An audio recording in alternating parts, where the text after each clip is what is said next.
recently, those numbers are going up. It was 111,000 lives were lost to overdoses last year. That is up from the year before. So it's very stunning. When you think about the border, our West Virginia National Guard just joined the Texas National Guard on Operation Lone Star on the border and near Eagle Pass. And basically, the impressions that I got after talking with them, the word that was repeated often from all of them was how shocked they were at the situation, how out of control the situation is. And so hats off to the state of Texas for what they're doing in our other border states, because they've got a really, really tough with no support or very little.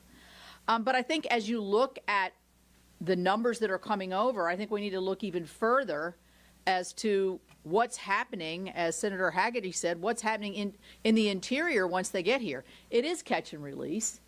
You come in, you register, and you're on your way. And then guess what? You wait 10 years. 10 years before your case is actually heard, if it gets heard even then, because of the backlog. There's 6 million people in the backlog right now, and you can imagine it's doubling every 3 years because of the inadequacy of the Biden administration to address this very difficult issue. And so, you know, we could do quicker turnarounds, we could do quicker denials of asylum, we could do a lot right there on the border to help with this issue, but this administration has refused to do that. So this is a broken system that the president won't face. And, you know, we keep talking about it, but I don't hear him talking about it. I don't hear the administration talking about it. I hear them trying to talk about everything but this very difficult issue that is on top of everybody's mind: illegal immigration. Senator Cornyn, speaking of Texas. Legal immigration, orderly, safe, legal immigration, I think has been one of the things that have helped make our country prosperous and so great. Illegal immigration is a disaster for the reasons you've already heard. I won't dwell on the numbers, even though they stagger the imagination. As many as 7 million illegal border encounters since President Biden became president. But let's talk about the 108,000 dead Americans. Think about those Americans who died as a result of drug overdoses or fentanyl poisoning. Think about their families. And then think about the 300,000 children, the unaccompanied children placed with sponsors, many of whom are not even related to them, that the Biden administration has simply lost track of. The New York Times has written several investigative pieces, one yesterday, documenting forced child labor. We don't know whether these children are being trafficked for sex, whether they're going to school, whether they're getting an education, or whether they're just being abused and neglected. Now, when I think about these numbers, 7 million, 108,000, 300,000, I think, what is it going to take to get the Biden administration's attention? And I've concluded, sadly, that he just doesn't care. He doesn't care. Because if he did care, he would do something about it. But it's not the president's responsibility initially to move legislation through the Congress. That happens in the Senate and the House.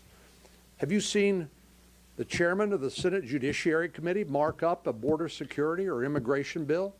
Now, thank goodness our House colleagues have done so and passed it out of the House. It's here in the Senate, but with Senator Schumer in charge, it's essentially declared dead on arrival. So I keep asking myself, what is it going to take to get the attention of the president?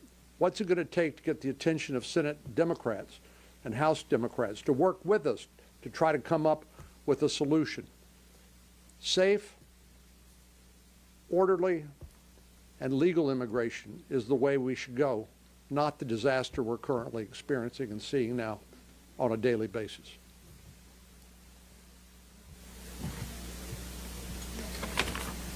I'm glad to be here today with my colleagues to talk about this issue. And just as Senator Capito had mentioned, Iowa as well has committed our National Guard troops to help secure the southern border. And President Biden and this administration, they truly are making America less safe. And ever since last Friday, we have seen 9,000 illegal immigrants cross the border every single day. My home county of Montgomery County in Iowa, the population there is right around 10,000 people. So if you think about it, that is the population of my county coming across the border illegally every single day. And instead of taking the time to analyze the situation and secure our southern border, what is President Biden doing? He has decided to go ahead and auction off the articles that were already purchased using taxpayer dollars to build a wall on our southern border. So many of us have taken that trip to the southern border.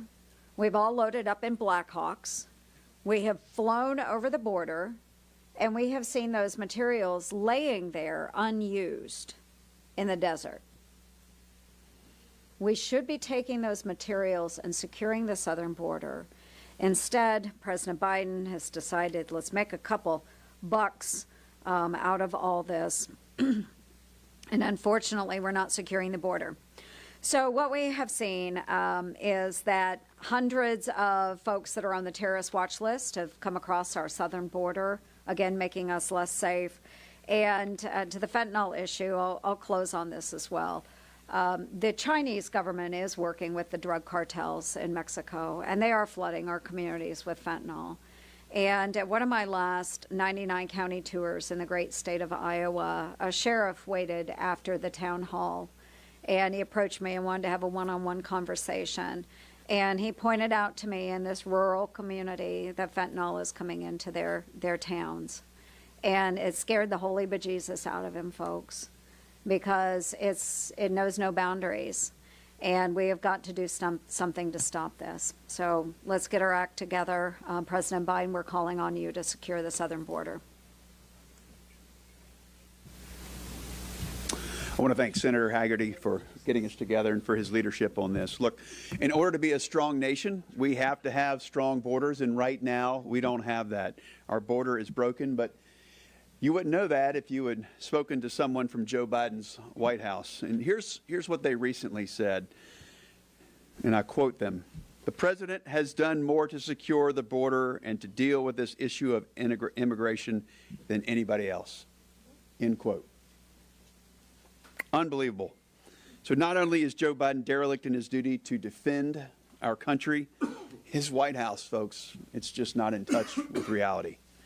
So all of my colleagues here have solutions that would help. Senator Hagerty has a bill that would use Title 42 to protect us from fentanyl smuggling, as he referenced. Senator Cruz has the Senate companion to the House Bill H.R. 2. I have my Build the Wall Now Act that would restart construction immediately on the wall. All we need is a president who cares about saving lives and keeping us a strong nation. Right now, it's just clear to all of us that Joe Biden and his White House, they're just simply not up to this task. I'd like to introduce Senator Britt. I want to thank Senator Hagerty for getting all of us together, and also want to encourage everyone who hasn't read his op-ed to do so. It clearly lays out what President Biden's intentions are, and it is not to secure the border. It is to rather further continued migration into this nation, into a space where it is unsustainable. If you look back over his administration, there have been 2.3 million people that have come here. Guys, you need to put that in perspective. So Alabama is the 24th largest state in the nation, and that is about half of our population of 5 million. If you look, that was the last fiscal year alone. If you look at the total compilation to this point in his administration, we're at about 7 million. To what you heard from earlier from my colleagues, we're hitting over 9 6,000 migrants at our border a day. At the current rate, we will hit 3 million in this next fiscal year alone. That's over 10 million migrants who have come here illegally across our border during President Biden's tenure. Now listen, we've got to put real policies in place that make change. We've got to secure our border. You heard Senator Ernst talk about the unused portions of the border that we have all seen. Listen, President Biden knows that walls work because he's building one around his beach house in Delaware, quite secure, but yet not affording everyday Americans that same respect. We've got to do more. You heard Senator Capito talk about 6 million people being in our interior right now under ICE. We only have 6,000 ICE agents, guys.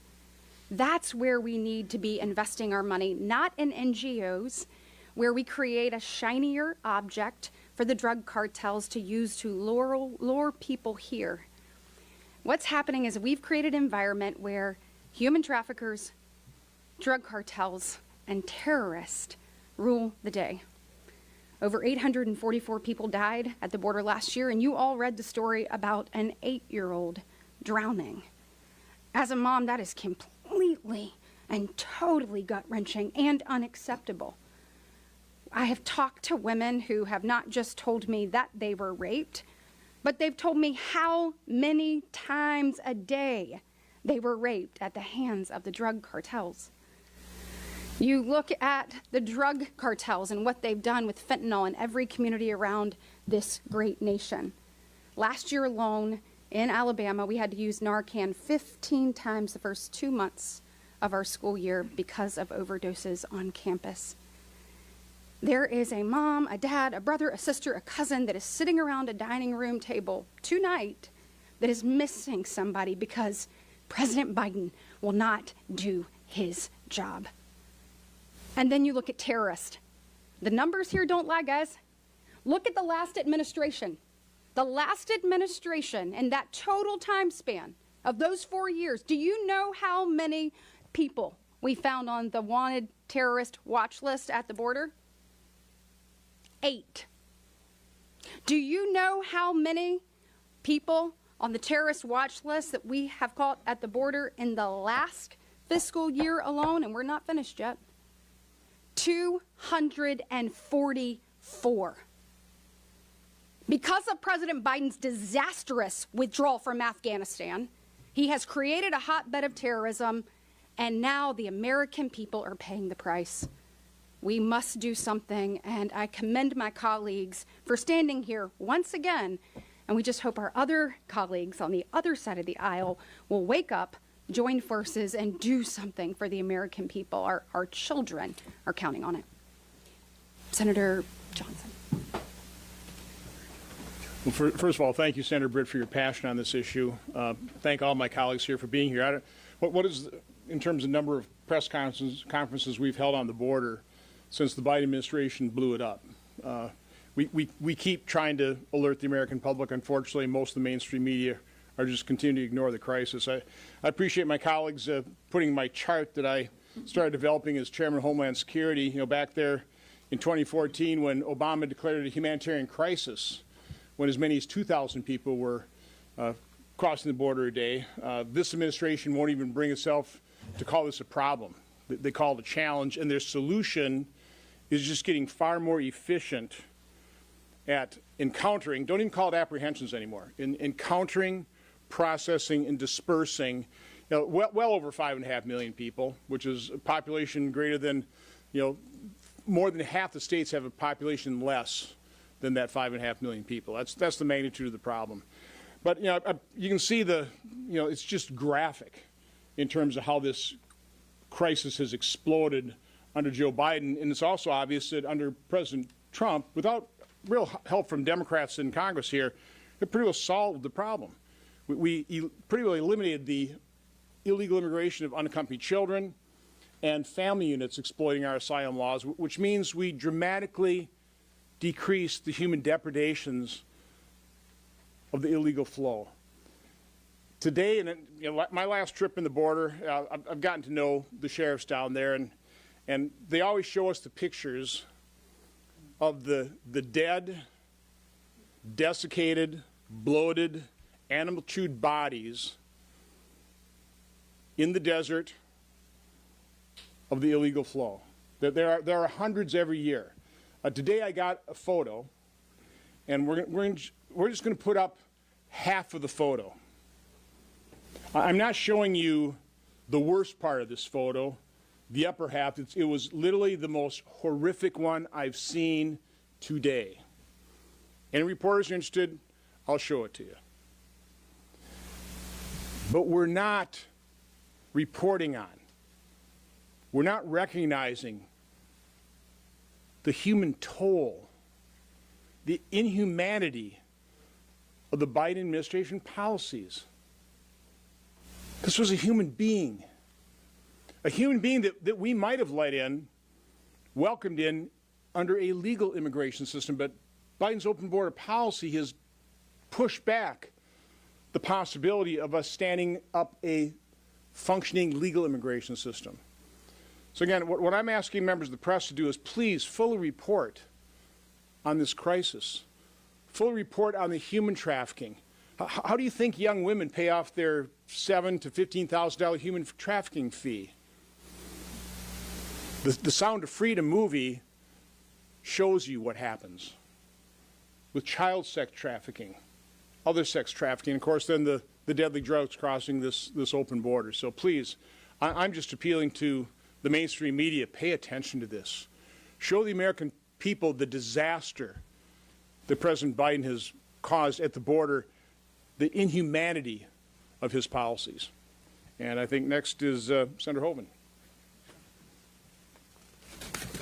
I want to thank Senator Hagerty for organizing this.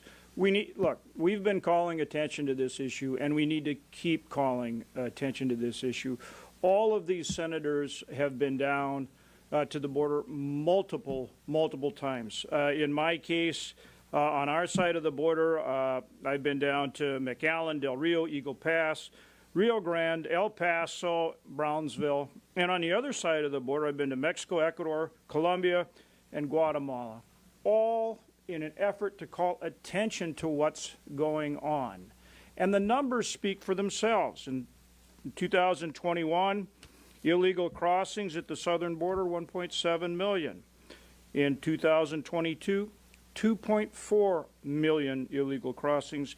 This year, just through July, already at 2 million. By October, obviously, it will be a new record yet again. And at the northern border, the crossings, illegal crossings, are going up as well. You know, you're hearing now from the cities. You know, it used to be that a lot of the attention was coming from Texas because they were being inundated with people coming illegally. So Governor Abbott started putting some of these on buses and sending them to places like New York and Chicago and other places. So now you're finally hearing from Mayor Adams in New York, and you're hearing from other mayors in Chicago and other places, and they're blaming the governor of Texas somehow for, oh, we're getting all these migrants here illegally. Yet what Texas is sending, or these buses that are being sent up by Governor Abbott, that's a fraction of what is coming. It's like maybe 10% of the number of migrants that are migrants who've crossed illegally who are coming to these cities. So the question I want to ask, if 10% came because the governor of Texas sends them these illegal migrants to your city, but 90% come because the Biden administration did it, why aren't you saying, Biden administration, it's your fault. What are you doing? And not just saying, oh, give us more financial aid and so on and so forth. Why aren't you shutting down that border? Why aren't you securing the border? Because we can continue to call attention to this issue, and you've heard there's so many aspects, the human suffering, the drugs, all of these things. But in a bipartisan way, we need to tell this Biden administration, stop it. Stop it. We need a secure border. And, you know, you've seen Alejandro Mayorkas go, oh, we have a secure border. Really? Does anyone believe that? More than 2 million people coming illegally, and look at what's happening in our cities? So, look, this has got to be more than just finally some of our colleagues across the aisle saying, oh, well, gee, they need some financial assistance because they're being overrun with people coming here illegally. Maybe they need to join with us and start saying, Biden administration, secure the border. And this bit about, oh, they can't do it unless Congress passes a law, that's ridiculous. The problem is the Biden administration is not enforcing the law. We could pass 100 laws, but if the Biden administration is not going to enforce the law, what difference does it make? Enforce the third safe country policy, enforce the remain in Mexico policy, and of course build the border wall. But enforce the law. It's a matter of national security. Thank you, Senator Hoeven, and I appreciate all of you from the media being here today. For this press conference, we'd be happy to take just a few questions. We're right at 2 o'clock, so it'll be brief. Yes, you first. We spoke to Camilla Giantel yesterday. She blamed the GOP for the surge because she said Republicans are talking about open borders and it leads to more interest in coming over. Do you think that that statement has any veracity? I think it has zero veracity. It's so far-fetched, it's just hard to believe that she would have the gall to say something like this. I went to Guatemala as well. I met with the president there, and he told me that the problem is the messages coming out of this White House.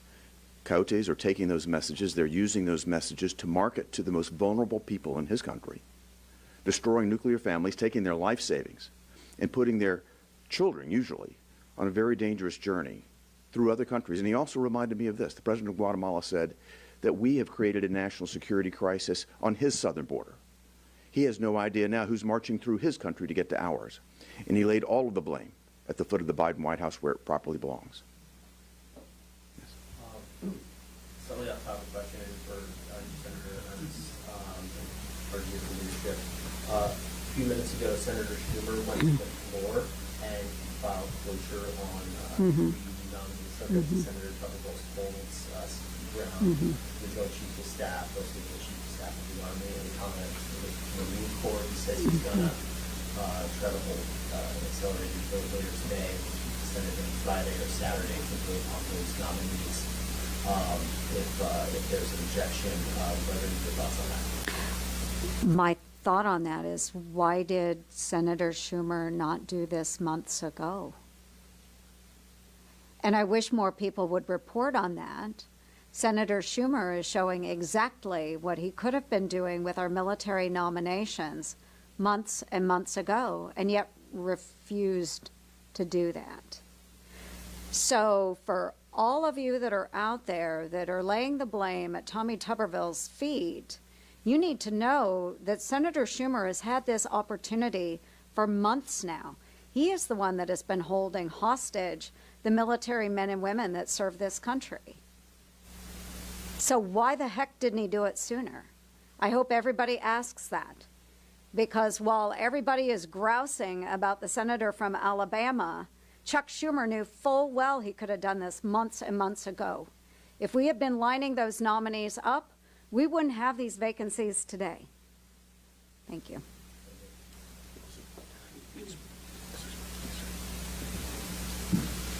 Thank you all for being here today. That'll conclude our remarks. Thanks.